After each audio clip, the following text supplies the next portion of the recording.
哦，我有點害怕。我告訴你，再好的男人都不能要，他就是個渣男，都有老婆了。我告訴你啊，你千萬要跟他保持距離，聽到沒有？哎呀，我跟他不是你想象中的那個樣子，真的什麼都沒有。哎，你還替他說成好話了，你氣死我了！你要是不跟他保持距離，我就跟你絕交。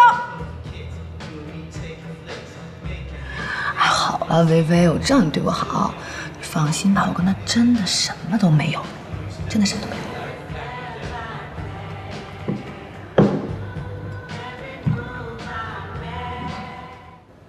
哎呀，老夫人啊，虽說集團平時的事兒是由西城做主，可是這回這麼大的事兒，他也不和我們理事商量，自己就決定了。明明在價格上還有商量的余地，可結果呢，他这一出手就比預算多出了10%的價格呀。老夫人，說句話，您別不愛聽啊。你不能再這麼縱容西城了，否則我們……老李啊，你別這麼激動。收購阿里品牌的事兒，那是集团早就做出的計劃。西城只不過是在價格上面提了一提，也不是什麼大事兒。你看，你急的。老夫人，你也太慣着西城了。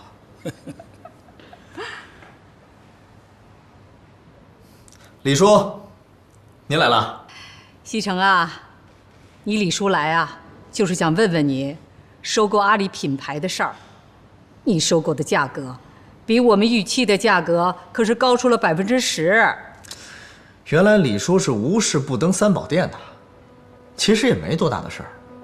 對方呢一直壓着價格，就算我們再僵持下去，他也不會降低價格了。再說了，這10%也沒多少錢。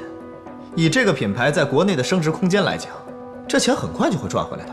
哎呀，可是超出去那一部分不是小數目啊，西城。